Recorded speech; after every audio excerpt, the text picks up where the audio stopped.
Salut la communauté ScreenTune. Après 2 réalisateurs avec Steven Spielberg et Christopher Nolan et un genre, puisqu'on s'était intéressé à la science-fiction, et cette fois on va vous plonger dans les années 90 et s'intéresser à une année, l'année 1999, avec les meilleurs films de l'année 1999 qui fêtent justement leurs 25 ans. Effectivement. En 2024, ces films fêtent leurs 25 ans, ce qui fait un quart de siècle, si je compte bien, et ça veut dire aussi que beaucoup de membres de la communauté n'étaient peut-être pas au cinéma en 1999 pour voir un certain nombre de ces films qui sont quand même entrés au panthéon du cinéma. Tout à fait. Moi justement j'avais 7 ans. Et donc justement je rappelle le principe, donc on va vous proposer chacun nos 10 meilleurs films de l'année 1999. On va utiliser notre petite tablette habituelle. Yves va vous proposer son classement des meilleurs films de l'année et je vais vous proposer mon classement des meilleurs films de l'année. On a quand même une petite explication pour vous. On s'est intéressé aux films dont l'année de production est 1999 en l'occurrence. Donc certains films sont sortis en Europe en 2000. Tout à fait. Et d'autres films qui étaient crédités 1999 en Europe étaient en fait sortis en 1998. Et on a 2 exemples pour vous. Vous ne verrez pas American History X dans ce classement et La Ligne Rouge de Terrence Malick également. Il y aura peut-être une autre ligne. Il y aura peut-être une autre ligne, tout à fait. Et on va tout de suite démarrer avec notre top 10.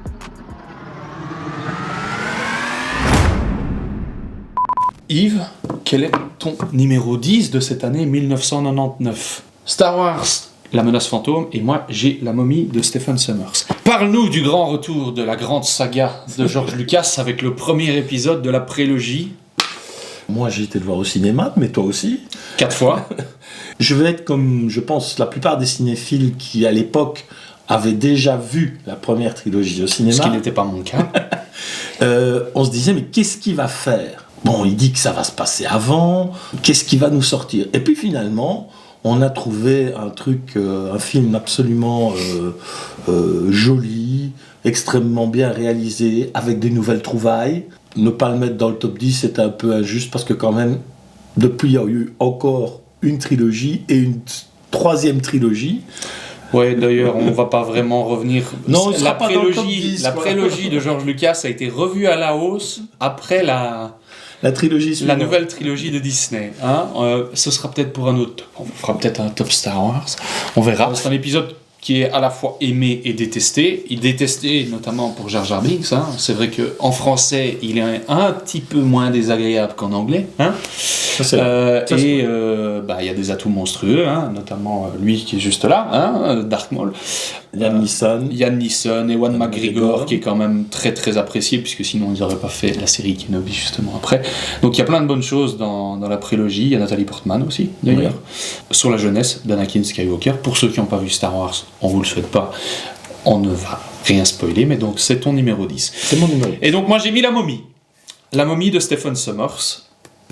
La Momie aussi une belle réinvention et une très très belle réussite au box-office, oui. Pas autant que La Menace Fantôme de George Lucas, mais je trouve qu'on retrouve un peu l'esprit, ça ressuscite l'esprit des grands films d'aventure de la Hammer justement aussi, et donc justement des films de monstres de la Hammer. Je trouve qu'il y a un quatuor d'acteurs qui a une alchimie assez... Oui. C'est vrai. Visible à l'écran avec Brendan Fraser, Rachel Weisz, John Hannah et Eve Oslo, donc qui joue Imhotep. Il y a du rythme dans ce film. Il y a des effets spéciaux qui sont un petit peu datés maintenant, quand on revoit le film maintenant. Oui, mais quand on le voit au moment même, on est épaté. On est épaté, c'est vrai qu'en 99, quand ça sort, on est épaté. Et alors il y a la musique d'Alan Silvestri, qui je trouve qui donne un rythme très fluide et vraiment emballant au film de Stephen Sommers. Donc voilà, moi je l'ai mis dans le top 10 parce que c'est un film que je regarde toujours avec plaisir, et je pense que quand on en parle sur la page Facebook avec vous aussi... Un film qui n'a pas vieilli tant que ça, finalement. Non, à part les effets spéciaux, je trouve que c'est pas un film qui a vieilli La Momie. Donc voilà, gros carton, et moi, voilà, ça me semblait important de le citer. C'est pas le plus grand film de tous les temps, mais c'est un film qui a une belle cote, et quand on voit ce que Universal a voulu refaire avec Tom Cruise, et c'était un peu de la merde. C'est comme pour ça. Donc, au final, ça fera une trilogie aussi. Et ça fera une belle trilogie qui est juste ici, un 3e épisode sans Imhotep et sans notre chère Rachel. Justement. Donc, qu'est-ce que tu as mis en 9 alors? Et donc, on va passer tout de suite en numéro 9. Bien, en 9. En numéro 9, Coup de foudre à Notting Hill, et moi j'ai le Géant de fer. Ah, je vais expliquer peut-être pourquoi moi je l'ai mis dans mon top 10. D'abord parce que je trouve que dans les comédies, peut-être un incontournable avec Love Actually, c'est enlevé, c'est bien joué, c'est sympathique. Je préfère Love Actually. Ah oui, mais moi aussi, mais c'est pas en 1999 Love Actually. Malheureusement, sinon il n'y aurait pas eu débat. Et je trouvais que dans ma liste, il n'y avait pas vraiment une comédie et que j'avais envie vraiment de dire, vous savez, en 1999 aussi, il y a 25 ans, il y a eu Coup de foudre à Notting Hill. D'accord, je conçois, j'accepte. Il n'est pas chez moi, pour info. Le Géant de fer. Très très beau film de Brad Bird. Brad Bird, c'est d'ailleurs un des monsieur de chez Pixar, à qui on doit aussi également plusieurs autres films qui sont notamment, pour moi, le meilleur épisode de Mission Impossible, qui est Ghost Protocol, Protocole Fantôme. Alors, le Géant de fer. Donc, pour ceux qui ne l'ont pas vu, ça se passe en 1957, dans le Maine, comme quoi tout ne se passe pas à New York. On suit le jeune Hogarth qui vit dans le Maine avec sa maman, qui n'arrive pas à joindre les deux bouts, et ils vont faire la connaissance du Géant de fer. Non. Alors, le Géant de fer, pour moi, c'est une superbe ode à l'amitié, et sur la famille, mais ça parle aussi notamment de la paranoïa des Américains, puisque ça se passe pendant la guerre froide. Et tout ce qui est étranger et grand, en fait, c'est un danger pour les Américains, si on regarde le Géant de fer. Je trouve qu'il y a des effets spéciaux superbes dans ce film-là. Et alors, la voix du Géant de fer, c'est un certain Vin Diesel. Comme quoi, avant de faire des Fast and Furious, on faisait des bons choix chez ce cher Vin. Je trouve que c'est un film qui n'a pas pris une ride, et qui parle de nombreuses thématiques, et je le regarde toujours avec un plaisir non dissimulé. Je trouve que c'est émouvant, touchant. Il est juste là dans la décoration, justement. Et aussi, pour faire un petit instant pub, on a notre cher ami Cinépop sur YouTube qui a fait une superbe vidéo que je vous invite à aller voir sur le Géant de fer, justement, qui est vraiment très très bien faite. Donc moi, voilà, c'est un film que je revois particulièrement avec plaisir, le Géant de fer. Toi, c'est Coup de foudre à Notting Hill, moi, c'est un film d'animation. Voilà, on passe tout de suite en place numéro 8. En numéro 8. Moi, j'ai Matrix. Et moi, j'ai Boys Don't Cry. Boys Don't Cry, avec Hilary Swank. Mais si tu me spoil tout ce que je vais dire, ça ne vaut plus la peine. Je ne spoil pas, je dis juste que c'est avec Hilary Swank que j'aime beaucoup. Justement, pourquoi est-ce que Boys Don't Cry est 8e? Parce qu'elle gagne un Oscar de la meilleure actrice. Bravo. Son premier Oscar. Tout à fait. Son premier Oscar pour un personnage transgenre. Oui. On peut le dire comme ça. On est en 1999. Est-ce que tu sais raconter aux gens de quoi ça parle? Non, je préfère ne pas trop le spoiler. Il faut savoir simplement que c'est une performance d'actrice. Elle occupe tout l'espace. Ouais. Elle est c'est elle qui rend le film meilleur. Oui. Et quand on voit la liste des nominés chez les femmes, franchement, le comité a fait quand même un choix fort en distinguant Hilary Swank, qui pour moi est une actrice monumentale, qui décroche son deuxième Oscar avec $1 Million Baby. Et je vous recommande, puisqu'on a fait un article sur Screen Tune, son excellente série où elle joue une journaliste dans Alaska Daily, où elle joue une journaliste qui enquête sur des meurtres, des morts un peu oubliées chez les autochtones d'Alaska. On a aussi fait un article sur $1 Million Baby. On a aussi fait un superbe article sur $1 Million. Pour ceux qui n'ont pas vu $1 Million Baby et Boys Don't Cry, donc il faut regarder ça pour les performances d'Hilary Swank. Et donc j'ai mis Matrix en 8. Matrix qui n'était pas apparu dans mon classement sur la science-fiction, si vous ne l'avez pas vu. Donc tu te rattrapes. Il est en bas. Donc j'ai mis Matrix qui pour moi, oui, parce que c'est un tournant. Ouais. C'est un tournant dans l'histoire d'Hollywood et c'est un tournant sur la fin des années 90, Matrix. C'est profond, c'est révolutionnaire au niveau de ses effets spéciaux, c'est cohérent, c'est spectaculaire, c'est imprévisible. Je pourrais donner encore plein d'autres superlatifs. Les Wachowski avaient bien travaillé. Voilà, les frères Wachowski à l'époque, qui sont devenus des sœurs. Matrix, c'est pour moi un superbe spectacle dont les suites n'égaleront jamais la maîtrise de celui-ci. Et puis la consécration pour Keanu Reeves, qui devient une immense star avec Matrix. Pour la petite anecdote, Keanu Reeves aura donné d'ailleurs quasiment 50% de ses gains sur la trilogie Matrix. Il y a depuis un 4e, on est d'accord. Mais aux techniciens des films, notamment, il aura acheté une Harley Davidson pour certains, parce que c'est un grand fan de moto. Il aura acheté des Harley Davidson, il aura acheté également des montres.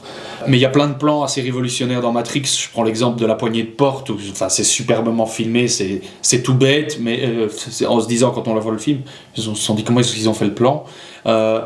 C'est comme ils ont créé aussi 3 km d'autoroute pour le 2e film. Voilà, la trilogie Matrix, c'est des idées à l'appel. Mais voilà, je reste amoureux du premier. Oui, je suis d'accord. Et notamment, encore une autre petite anecdote dessus. Si vous vous posez la question, c'est quoi tous ces chiffres qu'on voit là en vert qui défilent, il faut savoir que ce sont des recettes de sushi. Donc tiré d'un livre de cuisine japonaise. Donc voilà, si vous ne savez pas, vous arrêtez sur l'image et vous aurez droit à une recette de sushi. Mais donc voilà, ça c'est 2-3 petites anecdotes sur Matrix. Moi je trouve que c'est un excellent Je ne dirais pas le contraire. Que moi je mets en 8e place, mais il y a meilleur au-dessus, pour moi. Si. Donc voilà. On passe en place numéro 7. Moi j'ai American Beauty. Moi j'ai le retour de la momie. Non, t'as la momie. Oui. Pas le retour. Oui, mais le retour. Oui, non, mais c'est parce qu'il ne dit pas le retour. Le retour, c'est la suite. T'as quelque chose à rajouter sur la momie ? Non. Sauf que ça fait aussi écho à une vague d'égyptologie qui passe toujours très bien chez les spectateurs. Tout ce qui est rapport à l'Égypte ancienne a toujours fasciné le spectateur. Il n'y a qu'à voir, même Indiana Jones, c'est la même chose. On va à Tanis, mais on va sur des lieux de fouilles en Égypte, comme par hasard. American Beauty, de Sam Mendes. Oui. Sam Mendes, grand réalisateur maintenant, mais à l'époque, c'est sa consécration. Oui. Consécration pour Sam Mendes, puisque American Beauty va décrocher l'Oscar du meilleur film et l'Oscar du meilleur acteur pour un certain Kevin Spacey. Alors, pourquoi j'ai mis American Beauty en 7 ? Parce que je trouve que c'est un regard contemporain et engagé sur la bourgeoisie et la banlieue américaine. C'est un drame assez humaniste et social, parfaitement mis en scène, parfaitement joué. On a cité Kevin Spacey, mais on peut citer Annette Bening qui joue sa femme, puisqu'on va suivre ce couple qui ne s'entend plus, qui ne se parle plus, qui ne communique plus. L'un est attiré par une jeune fille, l'autre est attiré par, je crois que c'est un collègue, si je ne dis pas de bêtises. Et donc voilà, on va parler plus loin pour raconter la suite pour ceux qui n'ont pas vu American Beauty, puisqu'on vous le recommande fortement. C'est le film de l'année 1999 puisque c'est l'Oscar. Absolument. Et donc c'était normal pour moi de le mettre dans le classement, et je trouve que c'est un très beau film. Ne serait-ce que bêtement, ce qu'on retient quand on a vu American Beauty, déjà moi c'est la scène du fast-food. Oui. Que j'adore. Je ne dirais rien de plus sur la scène du fast-food que je trouve excellente, mais c'est juste le plan de cette jeune fille avec tous les pétales de rose aussi, c'est notamment l'affiche du film. C'est l'affiche du film, elle est très belle l'affiche. American Beauty, excellent film à voir, et 7e meilleur film de l'année 1999 pour moi. On passe en 6e position. En numéro 6. J'ai L'Enfer du dimanche. L'œuvre de Dieu, la part du diable. Très très bon film qui est d'ailleurs dans un classement qu'on a fait sur ScreenTune.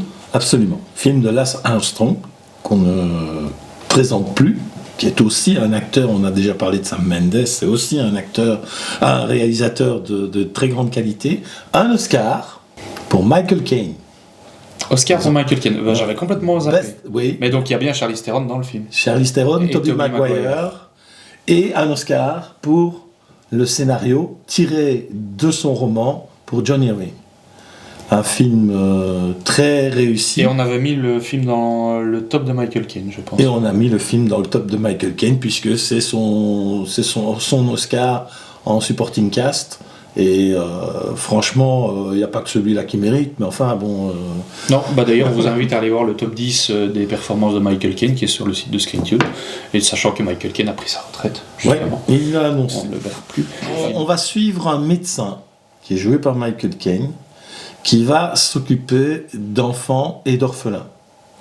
Et à partir de là, il y a des relations qui vont se créer entre certains personnages, je ne veux pas en dire trop, et finalement c'est pour ça aussi qu'il est primé. Michael Caine fait le lien entre tous ces personnages. Je trouve que c'est un truc qu'il faut regarder, et il faut peut-être même le regarder 2 fois d'ailleurs.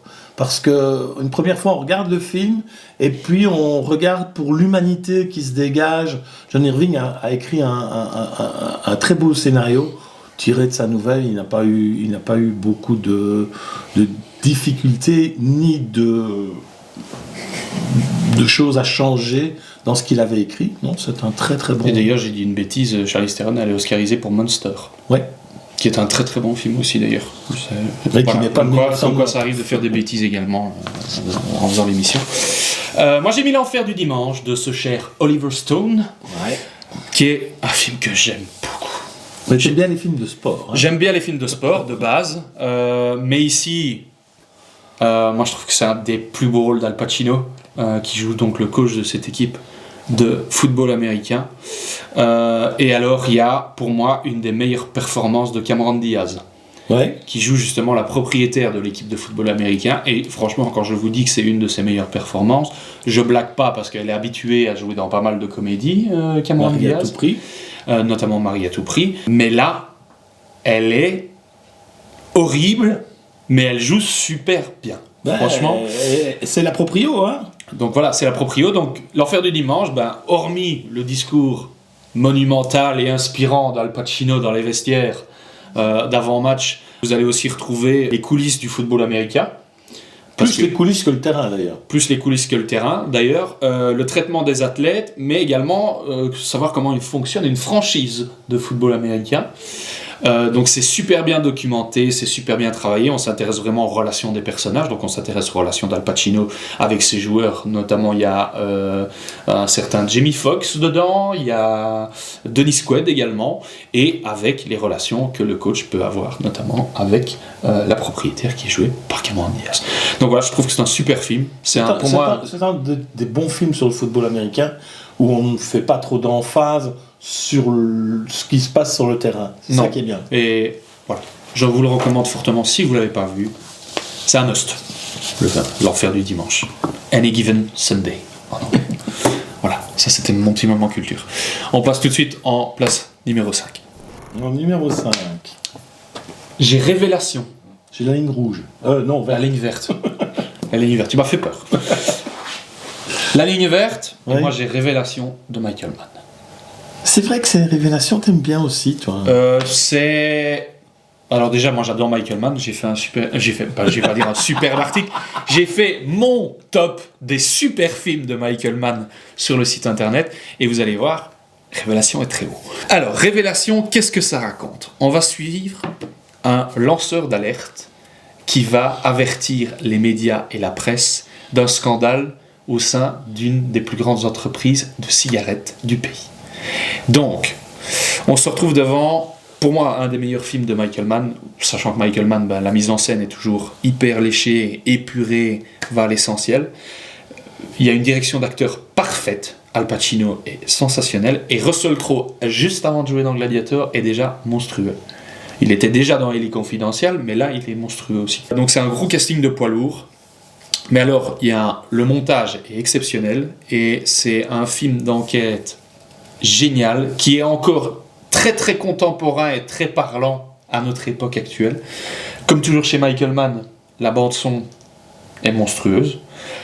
Donc oui, c'est un excellent thriller et un excellent film qui ressemble un peu aux Hommes du Président, qui pour moi est meilleur que Spotlight, si vous avez vu Spotlight récemment, qui est meilleur que She Said aussi également. Oui, c'est parce que je l'ai écrit ça, She Said, que tu dis ça. Non, mais je dis juste, c'est une masterclass en fait pour moi de Michael Mann, et ceux qui ne l'ont pas vu, je n'en dis pas plus, je vous le recommande fortement. Et alors tu vas nous parler du célèbre La Ligne Verte de Franck Darabont. Alors La Ligne Verte, c'est un film que j'ai pas été voir au cinéma en 99, que j'ai vu par la suite, et comme un peu tout le monde je pense, on a certains plaisirs à voir transposer un Stephen King à l'écran. C'est un des meilleurs. C'est un des meilleurs, c'est ce que j'allais dire. Merci de me spoiler. On va revenir dessus, c'est un des meilleurs. C'est un des meilleurs. Et puis Tom Hanks est étonnant de nouveau. Très très bon, tout à fait. Très intérieur, je trouve. Ouais, très retenu. Voilà, et bien dirigé, en retenue. Quand on voit Tom Hanks dans La Ligne verte et puis qu'on le voit dans Le Terminal, cet acteur a la capacité de passer d'un univers à l'autre et être méconnaissable. Puis tu y rajoutes Forrest Gump, puis tu y rajoutes... Forrest Gump avant, 94. Aussi. Oui, mais je veux dire, en termes de transformation. Oui, mais ça, de toute façon, on sait que Tom Hanks est un des meilleurs acteurs de Donc je suppose que La Ligne verte est plus haute chez toi. Elle est plus haute, plus haute. On va tout de suite passer en position numéro 4.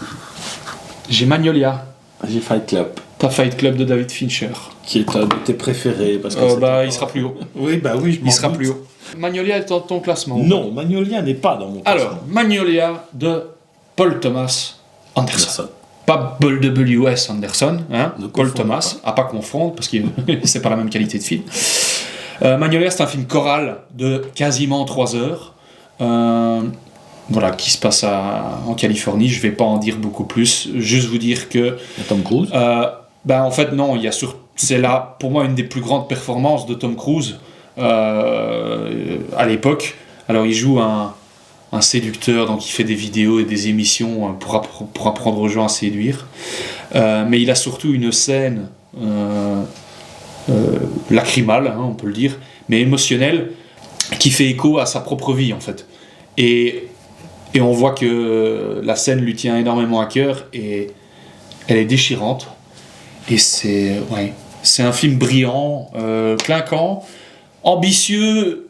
Et je sais que c'est pas un film qui va convenir à tout le monde, parce que encore une fois ça dure 3 heures, mais vraiment à contre-emploi de Tom Cruise. Et alors c'est presque un film interactif, parce que vous allez découvrir plusieurs personnages et vous allez vous demander qu'est-ce qui va lui arriver, ou qu'est-ce qu'il va faire, quelles vont être ses actions. Et donc ça devient très interactif. Et il y a également Philip Seymour Hoffman que j'adore. C'est un acteur que j'adore, Philip Seymour Hoffman, paix à son âme. C'est un des acteurs fétiches de Paul Thomas Anderson. Et lui aussi, il est très très bon dedans. Et donc voilà, je conseille fortement Magnolia, qui moi est dans mon top 5. J'ai hésité à mettre Révélation au-dessus, puisque Révélation est 5e. Mais voilà, Magnolia, la première fois que je l'ai vu, je ne l'ai pas vu en 99 en l'occurrence, c'est un grand film. Donc voilà, je recommande Magnolia. On passe en place numéro 3, donc on monte sur le podium. C'est la première fois qu'on est d'accord. On a Sixième Sens, tous les deux. Bon, on va juste réexpliquer. Donc Sixième Sens, c'est un carton. Oui. Il sort en 2000 chez nous, que ce soit en France ou en Belgique. Mais donc c'est une production 1999, puisqu'il est d'abord sorti aux États-Unis en 1999. Un film de Night Shyamalan. Film de M. Night Shyamalan. Gros carton au box-office, c'est plus de 600 millions de dollars de recettes. C'est un film qui est produit par Touchstone Pictures, qui est une division de Disney, justement, qui n'existe plus d'ailleurs, c'est bien triste. J'aimais beaucoup le logo. On va pas raconter Sixième Sens en fait. Non, on peut pas. Non, mais c'est même pas qu'on ne peut pas, c'est que... On va dire qu'il y a Bruce Willis. Ouais, il y a Bruce Willis, il y a... un petit garçon. Hailey Joel Osment, justement, et il y a Toni Collette. Il faut souligner parce qu'elle a quand même une nomination aux Oscars. On passe tout de suite en position numéro 2. Et en position numéro 2, moi j'ai La Ligne verte. Et moi j'ai Matrix.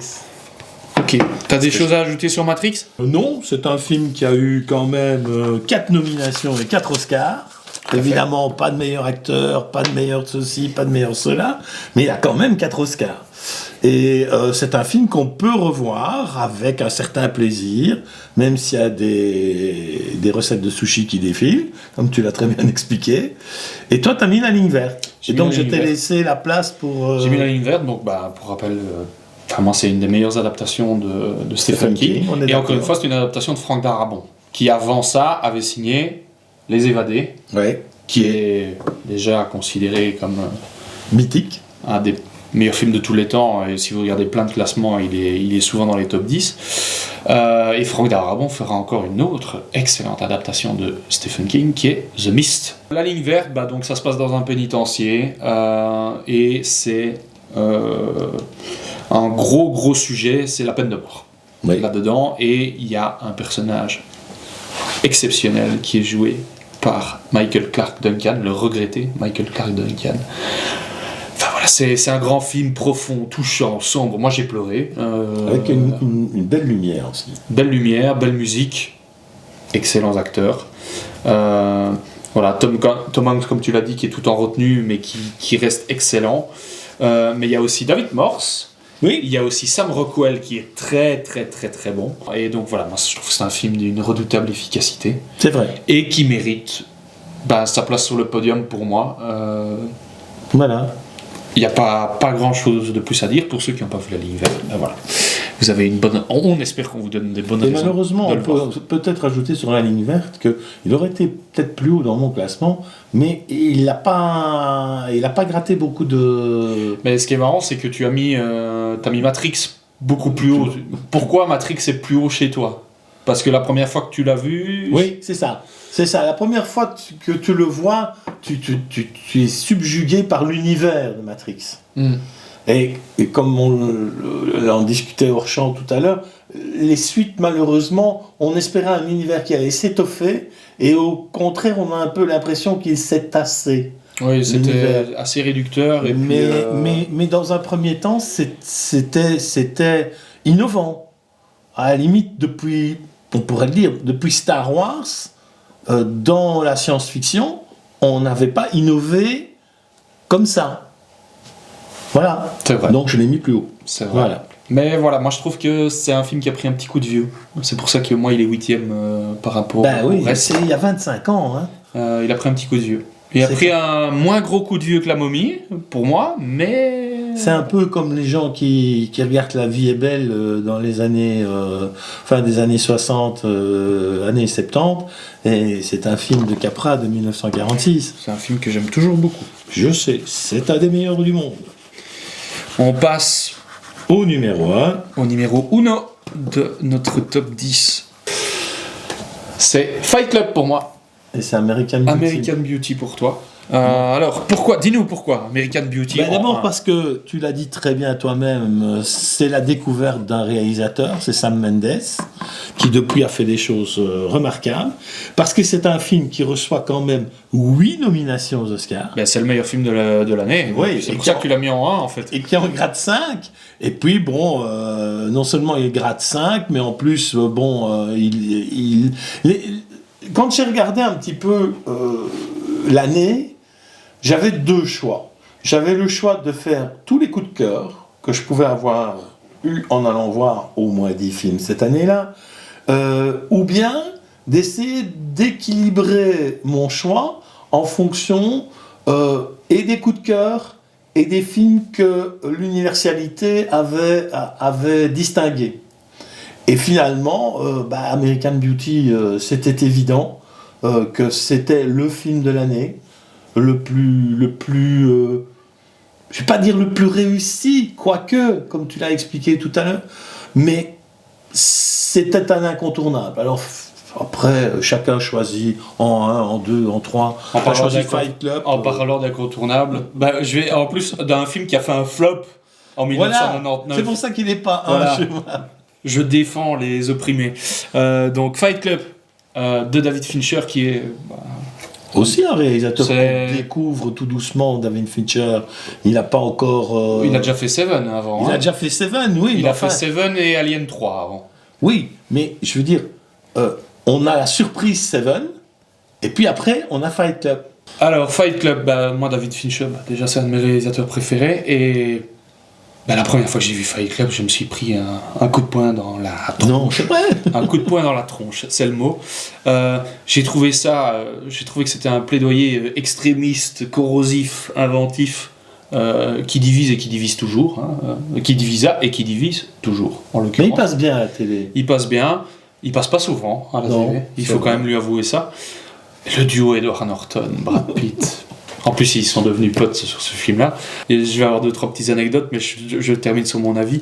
Je trouve que c'est une critique frontale de la société absolument monstrueuse et la société de consommation. C'est également une allégorie désespérante de notre société de consommation. Il y a la BO des Pixies avec l'image finale à la fin, avec la chanson Where is my mind. Il y a la mise en scène Je vais pas spoiler Fight Club pour ceux qui l'ont pas vu. Il y a la mise en scène justement qui, un peu à la manière de Shalaman, brouille les pistes très très bien. Et voilà, moi, c'est un coup de cœur. Il y a aussi Helena Bonham Carter qui joue dedans. Et en termes d'anecdotes, si vous vous souvenez la scène où ils jouent au golf, justement, eh ben, ils sont tous les deux bourrés. En fait, ils tournaient la scène où ils se battaient, et puis donc juste à côté, il y avait une décharge avec des vieilles voitures, et ils ont décidé d'aller jouer au golf en attendant la prise à côté du camion où ils pouvaient aller chercher à manger. Et ils étaient complètement pétés, et on les voit en train de golfer. Et David Fincher, il prend une petite caméra, il se dit je vais les filmer en fait. Et donc cette scène-là se retrouve dans le film. Autre anecdote, il faut savoir que Brad Pitt, pour rendre plus d'authenticité à son personnage, a décidé de se faire abîmer certaines dents. Donc il est allé chez le dentiste et il a dit Doc, vous allez m'abîmer certaines dents et vous allez m'arracher une dent aussi. Edward Norton perd entre 17 et 20 kilos pour le film. Il joue dans American History juste avant. Et il y a également aussi la volonté de placer un gobelet Starbucks dans chaque plan du film. Oui, ça c'est... Donc si vous pouvez vous amuser, vous allez trouver chaque fois une référence à Starbucks c'est un caméo quoi. Dans Fight Club. Et alors il y a aussi la scène du pingouin dans Fight Club, parce qu'il y a une scène avec un pingouin, où justement la buée qui sort de la bouche d'Edward Norton, c'est un effet spécial recyclé de Titanic également. Ah ouais. Donc voilà, ça c'était les petites anecdotes sur Fight Club, il y en a plein, vous pouvez aller les voir sur ScreenCube. Et donc, comme on l'avait fait la fois précédente, tu souhaitais qu'on ait les... c'est pas moi qui souhaitais, on nous avait demandé de mettre les mentions à la fin, justement, donc on va passer tout de suite aux mentions. Pour rappel, les mentions, ce sont les films qui ont gratté notre top 10, donc on va vous en citer 5 chacun, et on vous fait de toute façon un recap qui apparaîtra après sur notre top 10 également après. Quels sont les 5 films qui ont gratté ton top 10? Eh ben, il y en a un que tout le monde connaît, c'est Eyes Wide Shut. De Stanley Kubrick, effectivement. Il y a Le 13e guerrier. De John McTiernan. Ouais, de John McTiernan, tiré d'un excellent roman, du premier roman en fait de Michael Crutzen, qui est pas mal. Je trouvais que Banderas était... John McTiernan est un très bon réalisateur. Voilà. N'en déplaise à beaucoup. Alors, je me suis dit quand même que j'allais quand même encore gratter un Oscar. Donc, il y a un dessin animé dont on n'a pas parlé, qui a quand même eu un Oscar. Qui est ici derrière? Qui est pas ici derrière. Non, il est pas juste là? Non. C'est pas Toy Story 2? Non, c'est Tarzan qui a eu la meilleure musique. L'Oscar de la meilleure musique. Ouais, mais l'Oscar du meilleur film d'animation, il est derrière. Il est là derrière. Et puis je me suis quand même intéressé aussi parce que quand même nous avons des collègues un peu partout dans le monde qui aussi font des listes. Et c'est vrai que le film d'Almodovar a été très récompensé un peu partout et aurait pu, même s'il a un peu vieilli, figurer dans le top 10. Et c'est Tout sur ma mère. Et enfin, on va quand même se faire plaisir. Pour une fois, on va citer un film belge. Tu vas citer un film belge. Je vais citer un film belge qui a été primé, qui est Rosetta. Avec Émilie Dequesne. Voilà. Alors, j'ai aucun des tiens. J'ai pas mis Eyes Wide Shut. J'ai un peu de mal avec Eyes Wide Shut de on Stanley a tous Kubrick. un peu de mal avec Eyes Wide Shut. Et puis maintenant, du coup, j'ai la musique en tête. Donc c'est mal parti. Moi, j'ai mis Sleepy Hollow, la légende du cavalier sans tête de Tim Burton. On aime tous Johnny Depp. J'ai mis un film qui a aussi eu un énorme succès en 1999 pour un budget absolument ridicule, qui est un petit film d'horreur comme ça, tourné caméra à l'épaule, qui s'appelle Le Projet Blair Witch, qui en aura inspiré des tonnes. Donc voilà, j'ai mis Le Projet Blair Witch. J'ai mis Ghost Dog, La Voix du Samouraï. Ouais, très beau film. Avec Forest Whitaker de Jim Jarmusch, c'est un film que j'aime beaucoup. Très beau film.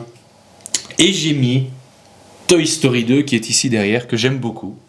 J'ai hésité. Parce qu'il faut dire que quand on a vu Toy Story 1 et qu'on va voir à 2, on se dit toujours, mais qu'est-ce qu'ils vont bien pouvoir inventer? On a l'impression qu'ils ont déjà fait le tour du sujet. Et puis finalement, c'est tout aussi bon que le premier. Et pour finir, j'ai mis... lui, il a vraiment gratté. Mais alors, gratté de chez gratté, j'ai mis À tombeau ouvert de Martin Scorsese. Ah ouais. Avec Nicolas Cage et Patricia Arquette, qui est un film que j'aime beaucoup. Mais il y a beaucoup de films que tu aimes beaucoup. Oui, mais si vous allez voir, on a fait un top des films de Martin Scorsese, j'ai mis un Turbo Vert dedans, qui est... j'aime beaucoup ce film-là. Donc j'ai pas mis La Menace Fantôme, que je suis allé voir 4 fois au cinéma, et autre film qui aurait pu gratter, que je ne mets pas dans mes mentions, il y avait American Pie, et il y avait également Tarzan aussi, en plus. Et il y avait Une histoire vraie de David Lynch aussi, que j'aime beaucoup. Donc voilà, ça c'était nos mentions, elles sont apparues à l'écran, donc comme ça vous pouvez faire une petite soirée film. On espère qu'en revisitant une année qui a 25 ans maintenant, on va vous faire découvrir des films qui sont passés à la trappe dans votre vidéothèque personnelle, et que vous aurez envie de voir certains des films dont on vous a cité et à peine dévoilés. Et je trouve qu'on a fait un bon mix blockbuster, cinéma indépendant, voilà, je trouve qu'il y a un cinéma d'auteur, il y a un bon mix dans tout ce qu'on vous a proposé. Et puis, souvent des réalisateurs qui depuis ont fait une belle carrière. Tout à fait. Donc n'hésitez pas à nous donner vos avis en commentaire, bien entendu, et n'hésitez pas aussi à nous proposer des idées top. Et nous, on se dit à la prochaine, et pour la prochaine émission, on s'intéressera à un acteur, puisqu'on n'a pas encore fait le top d'un acteur, donc on fera un acteur. On vous dit à la prochaine, ciao. Ciao.